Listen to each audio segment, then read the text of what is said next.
Howdy, folks, and welcome to Moose Podcast 215. Hey, I'm going to start off by saying if I sound a little tired or a little run down, just know we have a new puppy and the house-breaking chores.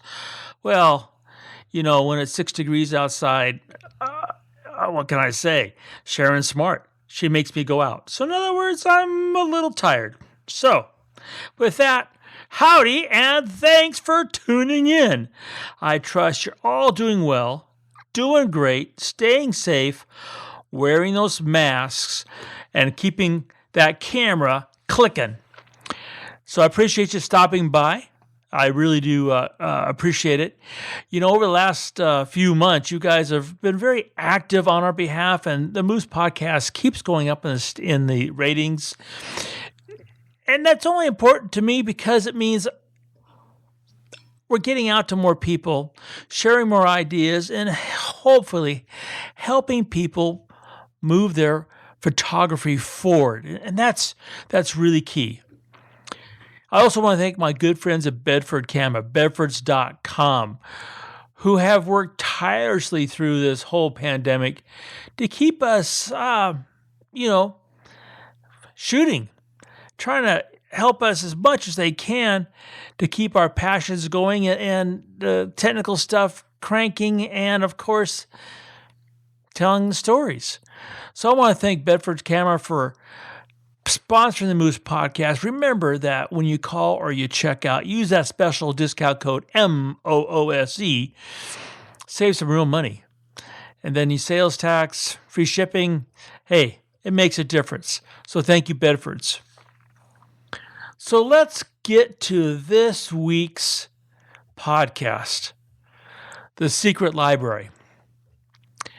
Now, I'm going to ask you to bear with me for a second because it's going to take a minute for me to explain all this and kind of bring it to how it's going to change or, I think, motivate your photography. So back on the 17th of this month, NPR, which I listen to a lot for many reasons, did their book review. And this time, it was called The Book Collectors. And it's written by Delphina Benawi. And this book, it is, it's not what I thought when I first heard, The Book Collectors, a book review. I'm like, okay, it's time to change the channel. But then the subtitle, A Band of Syrian Rebels and the Stories That Carry Them Through a War. I just like, really? What? Syrian rebels, first of all, if you're fighting a war, you have time to read the books, especially with the quote-unquote war that they were fighting. And then stories that carried them through that war. Because from the reports that I've heard firsthand and read and seen, it didn't seem like they got through it very well. So I listened to it. And it first and foremost, it makes me incredibly thankful for where I live and the opportunities that world has brought to me. And the fact that simple things like the library, which, to be honest with you, I have not stepped inside a formal library for many years, considering how many years you could not blast me out of a basic library or a research library.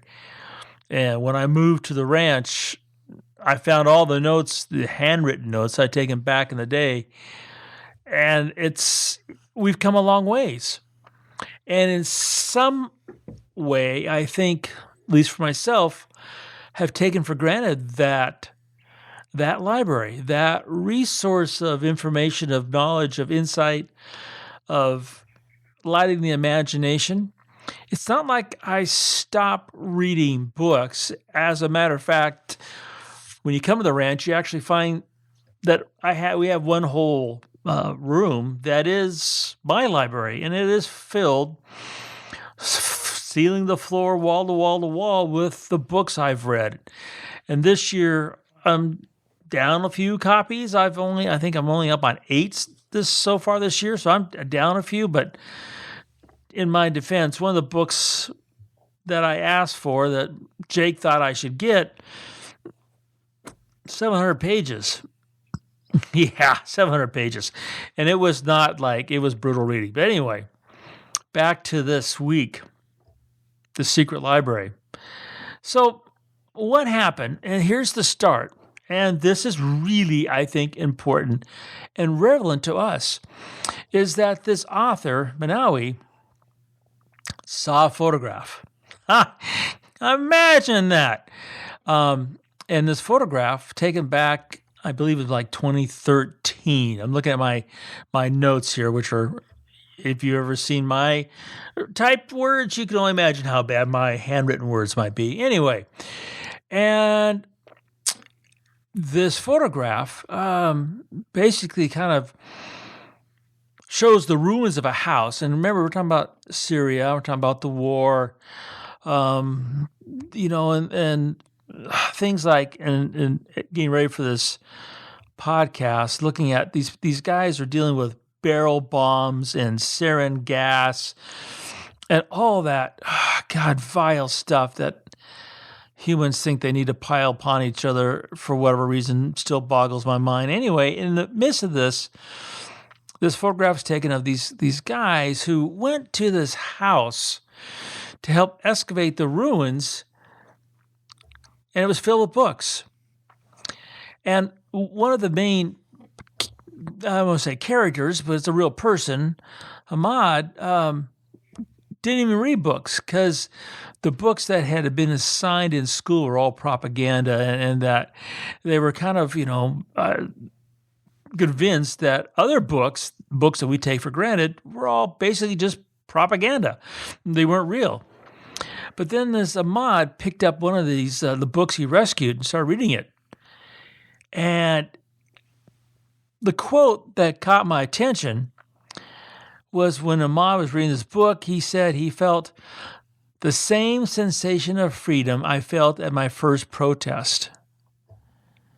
You got to stop for a second and think about this. This is a guy who, in the midst of the hellish kind of world with this war going on, finds this house with 6,000 books. That's how many books they salvage out of this place.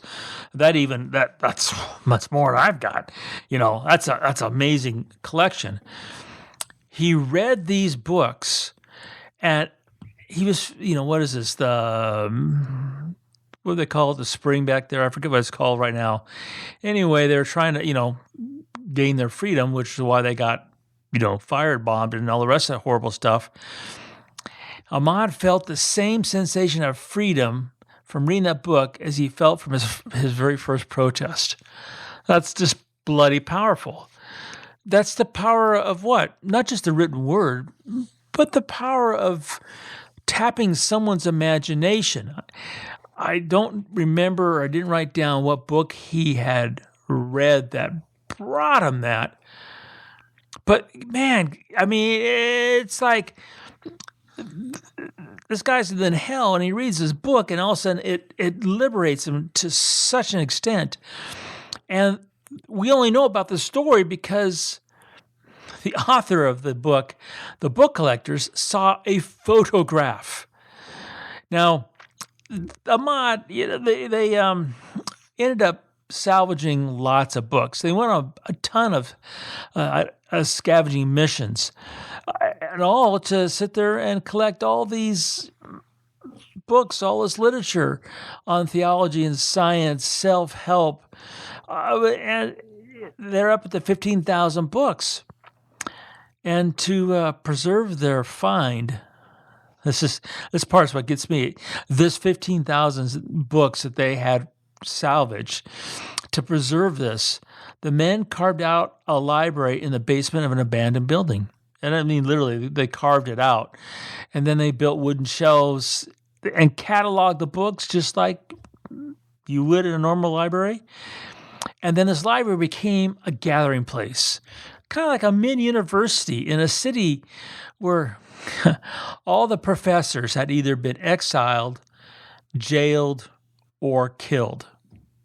I mean, all the professors have been exiled, jailed, or killed. But in this little refuge of the secret library, the people could experience a sensation for themselves, a page opening up to the world even though the door is locked. That's a quote from the book that Ahmad had said to Manawi, a page opening to the world even when the door is locked. The sad thing is that as, if you know anything about the history of Syria, the secret library was found out and was destroyed. And it was, it's just amazing what they all did for that word. And it all started from one photograph. We wouldn't know about this story if that one photograph had not been taken, and more importantly, had been shared. And that's really, that secret library, that the title for the podcast today.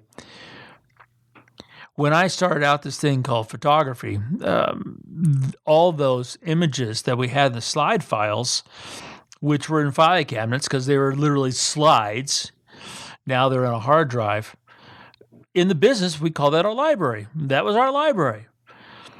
And so to me, when I saw they called the secret library, it brought up to me how many people take some amazing photographs and they have them in their library and they never share them. So then they're a secret.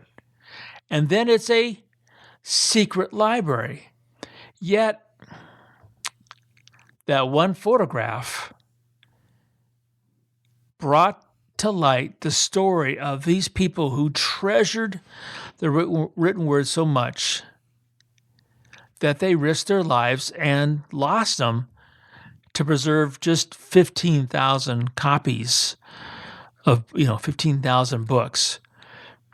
So for us, and admittedly, you could be, and I could be, and we all are, at some point in a depressed state. We're not really, as cheery as we might have been a year ago, just with the current circumstances. But we're still out there shooting. But perhaps we're not smelling the roses as much as we should be. Perhaps we're not sharing our good fortune with others as much as we should be. And perhaps we're not affecting our world like we should be by sharing our photographs. There's so many examples every day that I come across that simply, emphasize how important sharing our photographs can be. From those who are locked into a elderly home to those who are distance or remote learning, and to others in our own genre of photography who aren't motivated, that photograph of yours can literally change their world. And photographs do change our world every day. And I would really like to encourage you, especially in this week of Thanksgiving, to give a little thanks by giving a little bit of yourself, by sharing that special photo. Reaching out to those who maybe you don't normally reach out to, share a little bit, say thanks, change their world. It's, despite what is all going on, it's still a pretty amazing place out there. There's so many things that are just, you can't help but wake up every day and go, wow, this is what I get to experience. It's hard to remember that sometimes. And perhaps now's the time to share that photograph to remind us all of just those little things. Well, it's going to be another great week. Maggie, our new beagle puppy, is something I give lots of thanks for, even though she keeps giving me little presents that keep me up. It's still just another one of those things that gets me out there and taking pictures and smelling the roses and trying to remember to give back and share as much as possible. Because remember, every time you go click, make it your story.